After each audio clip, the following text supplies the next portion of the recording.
ඉකුත් බ්‍රහස්පතින්දා සවස 1:38ට පමණ වාර්තා වූ ඉන්දීය ගුවන් අනතුරින් මුළු ලෝකයේම ජනයාගේ හදවත් සලිත වූ අනුමානය. ඉකුත් බ්‍රහස්පතින්දා දහවල් 1:38ට පමණ වාර්තා වූ ඉන්දීය ගුවන් අනතුරින් මුළු ලෝකයේම ජනයාගේ හදවත් සලිත වූ අනුමානය. ගුජරාට් ප්‍රාන්තයේ අහමදාබාද් නගරයේ සර්දාර් පටේල් ගුවන් පතෙන් ඉහළට නැගී ලන්ඩනයේ ගැට්වික් බලා පිටත් වූ එයා ඉන්දියා 171 නැමැති බෝයින් 78-78 ඩ්‍රීම්ලයිනර් ගුවන් යානයේ සිටි 242 දෙනෙකු අතරින් 241කට දෙවි අහිමි වෙද්දී රමේෂ් විශ්වාස් කුමාර් නැමැති ඉන්දීය සම්භවයක් සහිත බ්‍රිතාන්‍ය පුරවැසියා පමණක් දෙවි බේරාගෙන තිබුණේ හාස්කමකින් මෙනි. ගුවන් යානයේ සිටි අය අතරින් 169 දෙනෙකු ඉන්දිය ජාතිකයන් වූ අතර 53 දෙනෙක් බ්‍රිතාන්‍ය ජාතිකයෝය. පෘතුගාල ජාතිකයන් 7 දෙනෙකු සහ එක් කැනඩියානු ජාතිකයෙකු සමග කාර්ය මණ්ඩලය 12 දෙනෙකු එහි සිට ඇත.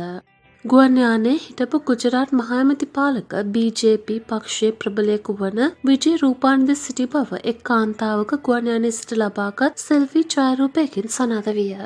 එලෙස ගුවන් යානයට ගොඩවීමට ගිය මගීන් ගුවන් තොටේදී සහ ගුවන් යානය තුළදී ගත් ඡායාරූප සමාජ මාධ්‍යවල සැරිසරද්දී දුටුවන්ගේ හදවත් සලිත කළ මහත් සංවේදී ඡායාරූපයක්ද ඒ අතර විය.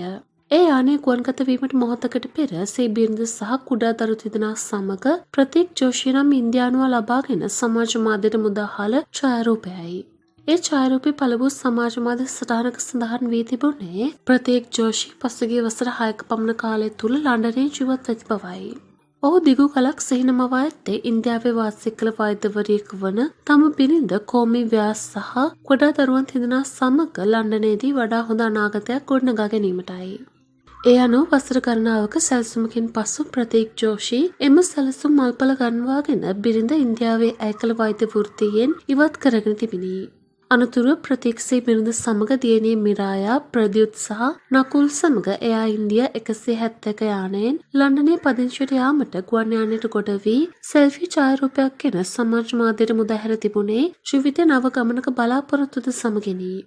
එහෙත් ඒ ඡායාරූපය ගැන තප්පර ගණනකින් ප්‍රතීක් ඇතුළු 241ගේ ජීවිත සියල්ල විනාශ වී ගියේ ජීවිතයේ අනිත්‍ය පසක් කරමිනි.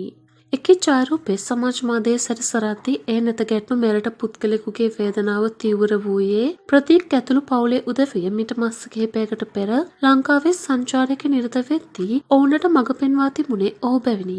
ඔහු දුලාජ් කරුණාරත්නය. දුලාජ් සැනින් ප්‍රතීක්ගේ WhatsApp දුරකථනයට ඇමතුමක් ගෙන තිබුණේ වැඩිදුරටත් ඔහු ඒ ගුවන් යානයේ සිටියද යන්න සනාථ කරගැනීමේ යටියෙනි.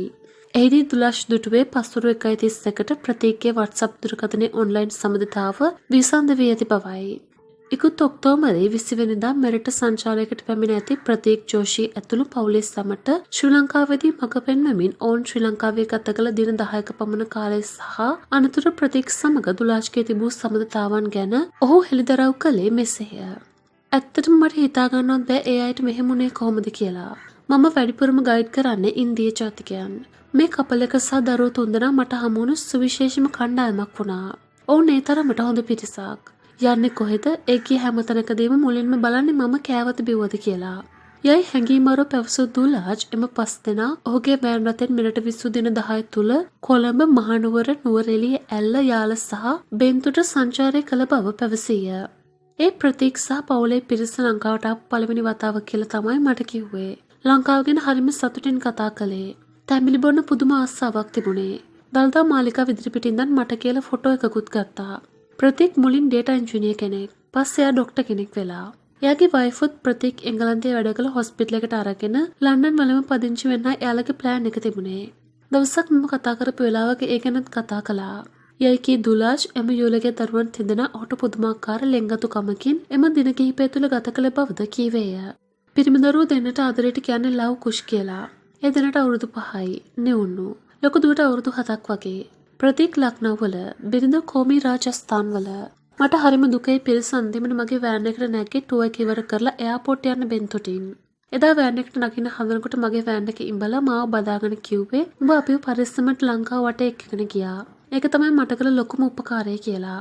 ඒ තරම් ඔහු පවුල සහ දරුවෝ ගැන පරිස්සම් වුණා. එලෙස ප්‍රතීක් ඇතුළු පවුලේ සැම ඉකුත් ඔක්තෝබර් 29 වෙනිදා දුලාජ්කින් සමුගෙන ගියද එම යුවල දුලාජ් සමග නිතර WhatsApp ඔස්සේ කතා බහ කරමින් දුක සැප බෙදාගත් බවද දුලාජ් කීය. ඒ කපල් එක හරිම සංවේදී. ජනවාරි 1 වෙනිදාත් මට කතා කළා. එහෙම මට කතා කරන හැම වෙලේම කියන්නේ පරිස්සමින් වාහනේ එලවපන් කියලාමයි. ඒකමයි මට මේ ඛේදවාචක ආරංචි වුණාම පුදුම දුකක් ඇති වුණේ. මම ඕනතරම් ඉන්දියන්ස්වල ටුවර් අරගෙන ගිහින් තියෙනවා. ඒත් මේ කපල් එක සහ පොඩි තුන්දෙනා මට පුදුම විදිහට එකතු වුණා. ඒ පොඩි තුන්දෙනා යන තැන්වලදී මාරුවෙන් මාරුවට මමයි වැඩිපුර වඩාගෙන ගියේ. කොල්ලෝ දෙන්න අංකල් කිය මගේ පස්සෙන්මයි. යයි කී දුලාජ් අවසානයේ ප්‍රතිකැතුළු පවුලේ සැමට සිදු වූයේ කලාතුරකින් සිදුවන ගුවන් අනතුරකින් සිළු දෙනාටම එක්ව ජීවිතය අවසන් ගමන යාමට යයි පැවසෝවේ දුක්මසුවය.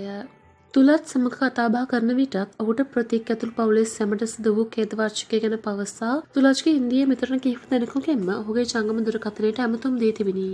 ඉන්දියා ගුවන් අනතුරින් ඇසුණු ඛේදනීය කතා එමටය. ඒ අතර ගුවන් යානයට ගොඩවීමට විනාඩි 10ක ප්‍රමාදයක් නිසා ගුවන් යානයේ මගහැරුණු භූමි චෞහාන් තරුණියට ජීවත් වීමේ වාසනාව ලැබීමද එක්තරා ලෙසකින් හාස්කමකි. මේ පිළිබඳව ඔබගේ අදහස් පහතින් කමෙන්ට් කරන්න යන්නත් අමතක කරන්න එපා.